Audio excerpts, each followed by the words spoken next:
2, 3.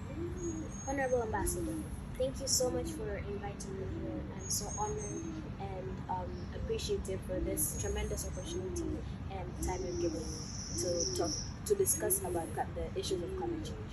Today I'll be asking you 7 questions on this topic. Okay.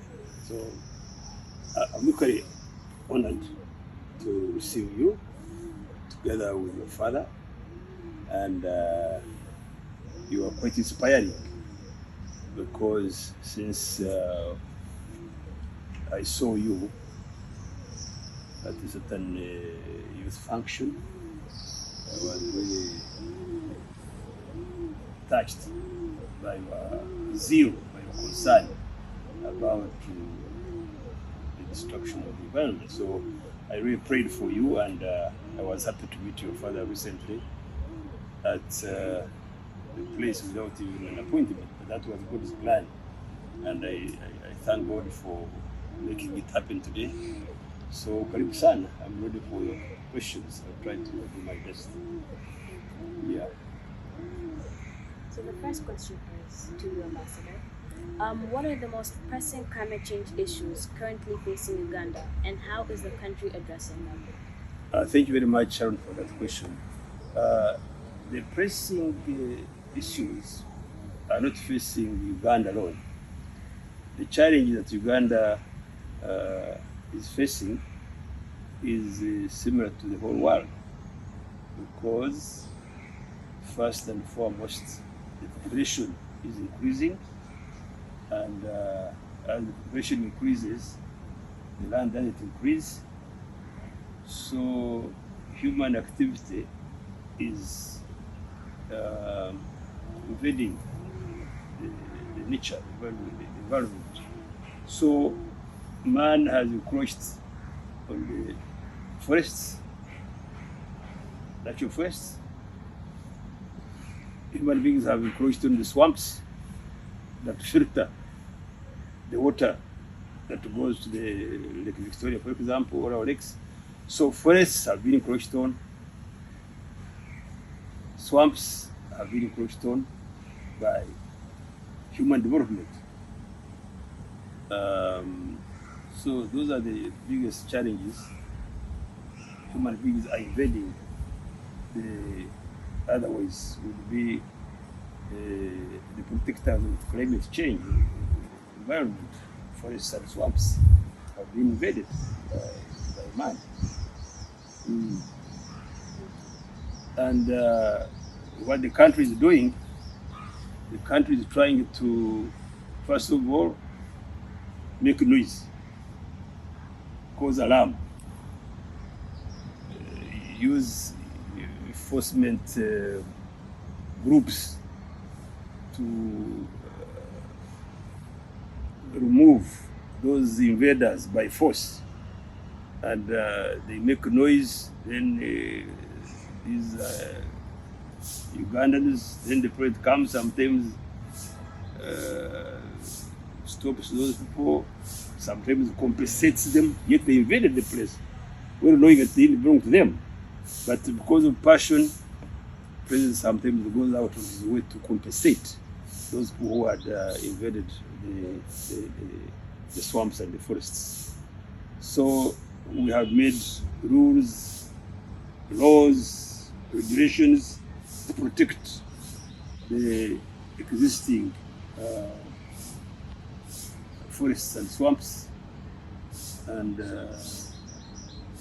we have gone further to create institutions that protect the forests, that protect our lakes, protect our rivers.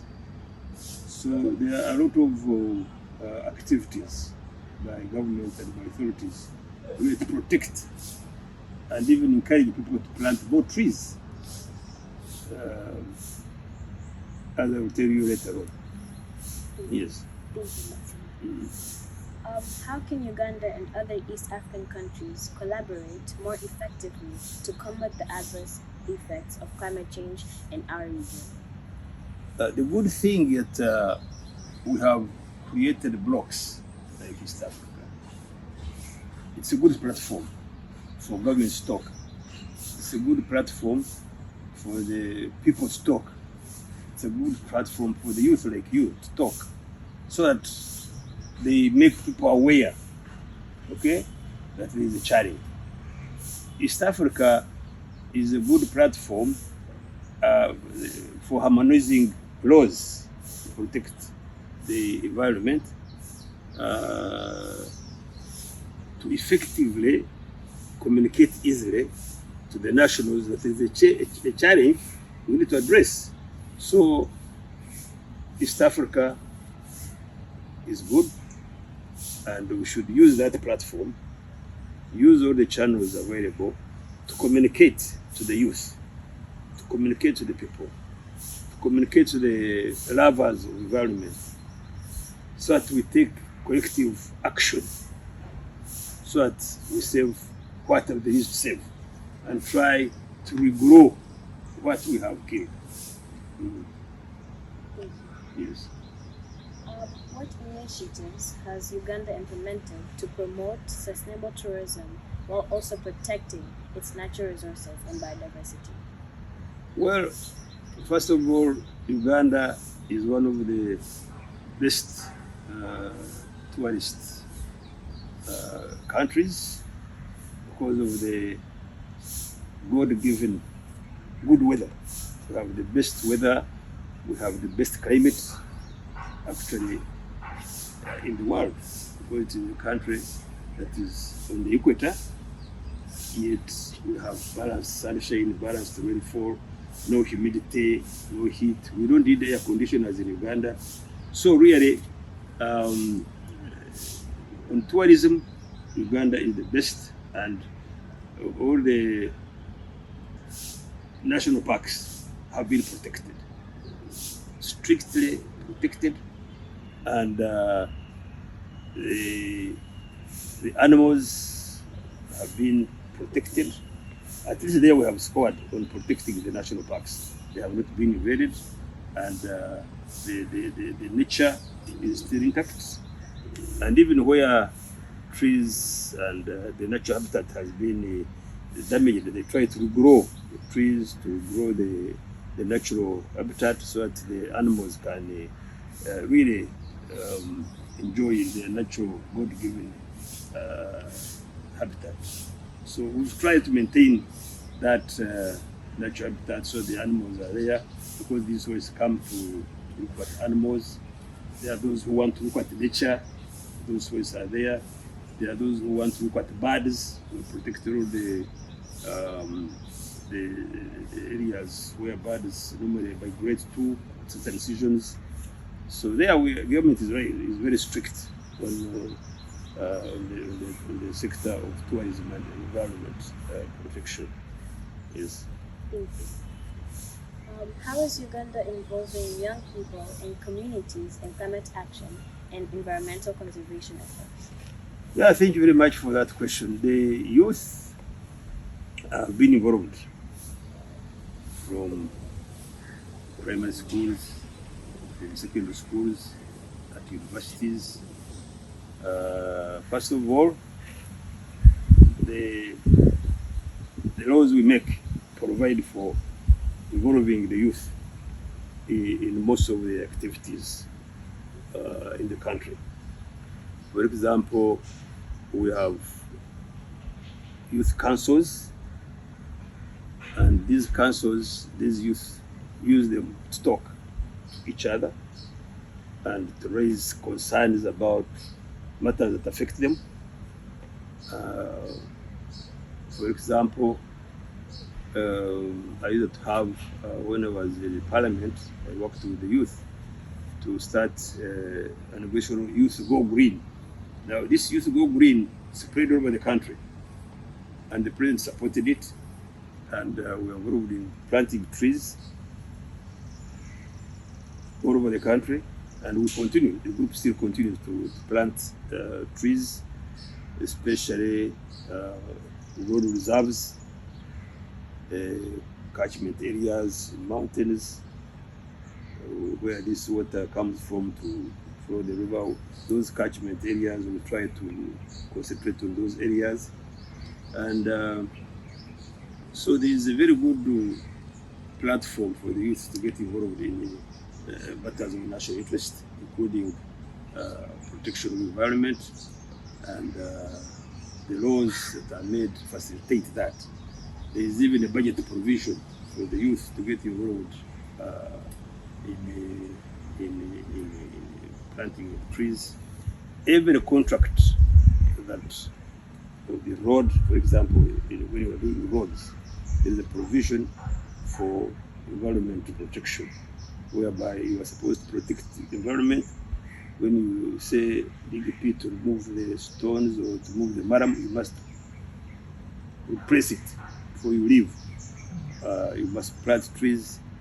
So the youth are really involved in the government is working with the youth to do to actually protect the environment. And the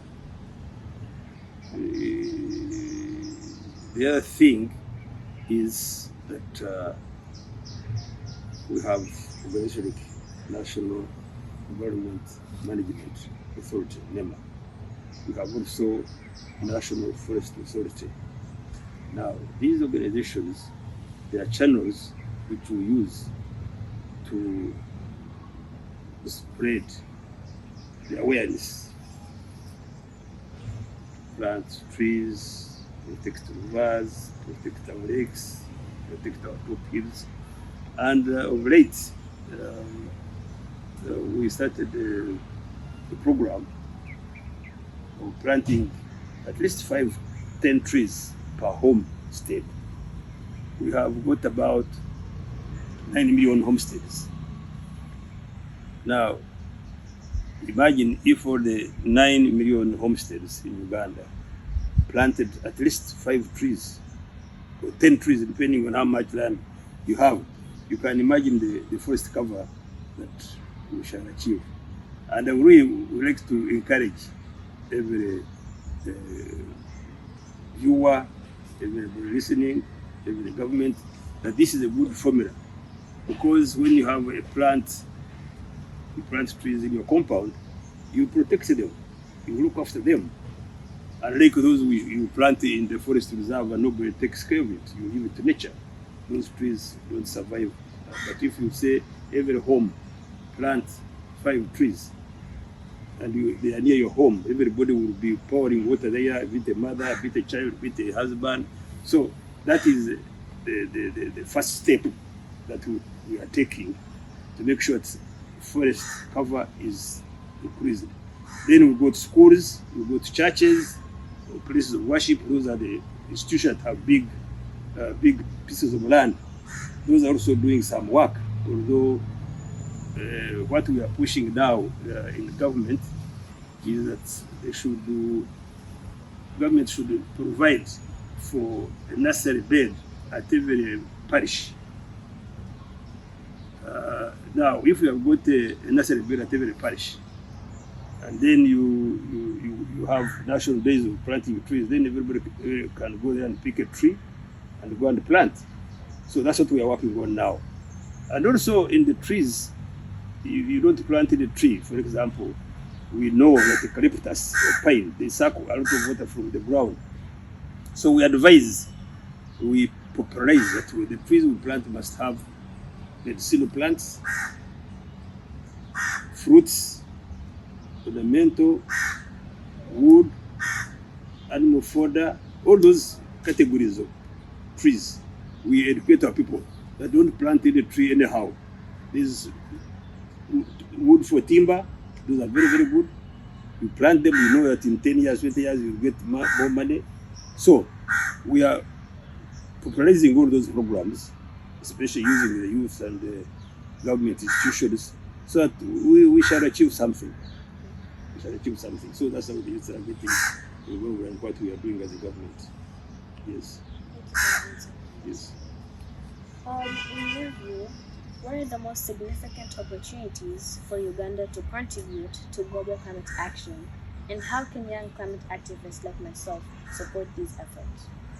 First of all, Uganda government is part and parcel of the global world, and all the regulations, all the laws that are made at even at the UN level, they all come and get domesticated.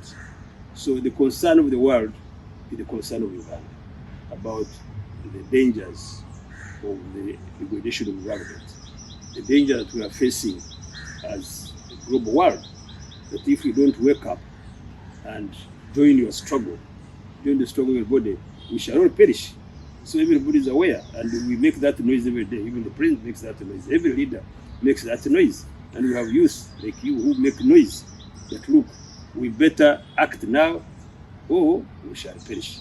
So we are trying to do our level best to plant trees. We are trying to do our level best to protect our lakes and rivers. We are trying to do our level best to destroy the plastics that are invading. And we have even introduced, I think, subjects in the primary schools and secondary schools about the environment protection, the nature, protecting the nature.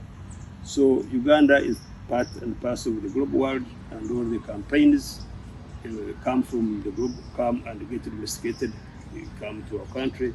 So we do what is possible to make sure to save our mother world, because, as I said, the climate and the soils of Uganda are suitable to plant trees, to human beings to live with the environment, but sustainably, without destroying it. We are trying to do that you can live with the environment and don't destroy it, but gain from the environment, and the environment also gains from you. So all those campaigns are being carried out, and we hope that we shall definitely achieve. But most importantly, the noise we make, the alarm we make, like you are doing, is very, very important, because it makes everybody aware that there is a danger. When an enemy is coming to invade you, you make an alarm. If you don't make an alarm, you'll be finished alone. So I really encourage you and support your campaign. And I would really work closely with your Minister of Foreign Affairs and with our Foreign Affairs, so that whenever there is a meeting of these leaders, like now Ministers of Foreign Affairs who are in Zanzibar, should have put in the program to go and talk before those big people. We have a regular summits of ministers to Arusha. In October, we are going to have a summit of leaders in Bujumbura. So those are the forums. You can use your network. You can even also give my support, so that you go and attend this summit of leaders and talk. So that's the only way we can really work jointly and talk to those leaders, and they will get concerned and they will support you.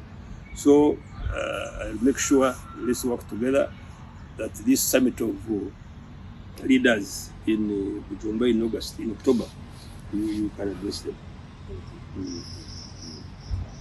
Honorable Ambassador, how can Uganda support the mission to plant and grow 10 million trees in East Africa over the next 5 years, particularly in terms of providing resources and collaboration? As I said, let's first of all, you can write to me expressing your desire to be supported, and then I'll communicate to my colleagues, also my colleagues ambassadors of Africa, of East Africa, and also write to people who are organizing the meeting of leaders, presidents in Bujumbura in October, so that you go and address these ministers and presidents, and you put your budget, your plan on the table. When I write to these colleagues, ambassadors of East Africa, you go and meet them like you have met me, and we see what we can do, because right now we don't know what is your budget and how you want us to support you. But I promise that if you write your request, and I put it to my people I work with. I put it to my permanent secretary in Uganda. And I also write to my other colleagues, ambassadors. You go and put them your proposal there. Then we start. Then in October, we shall support you as ambassadors of East Africa. And you go and address the leaders in Bujumbura. So we start like that and we progress, and we shall progress with you. I will definitely support you. Yes. Okay. What specific partnerships or programs can be established between Uganda and my tree planting initiative to ensure the success and sustainability of this ambitious project? Well, you are the one to give us your plans. And then once we see those plans, then we shall support them. But right now, we have given you a blanket support. Okay? So you present to me your plan, which I will share with my other colleagues, which I will share with groups of youth in Uganda, which I know, which I'm one of them, a patron, and I will share with the East African community, people who are involved in environment and climate change. I know them, the MPs who are involved in climate change, and lead them to you, and then we start the journey, the struggle. Yes. Yes. Last but not least, I know Uganda has so many tourism attractions. As an ambassador, as a trade and tourism ambassador for the East African community, how can I work with Uganda to promote its tourism attractions? Okay, that is welcome. I'll work with you. I'll work with my members of parliament at Arusha. I will introduce you to one member of parliament who is a lady, who was a young girl like you, and I supported her when she was at university. And she's a big champion of climate change. I'll introduce her to you. Then you work with her. She introduces you to other members in Uganda, and we'll introduce you to people who are involved in tourism. That one, I promise I'll do that, and you support us in our tourism industry. Yes. Thank you so much for your contribution. Okay. Thank you. Thank you, Sharon. And I want to promise you that the love you have for nature, God definitely will answer your dreams. And we shall continue to pray for you, and we shall continue to support you. Let us start the journey, and definitely this noise you are making, God is listening, and He will be rewarded. Save the nature. God bless you. Thank you very much. Yeah. Thank you very much.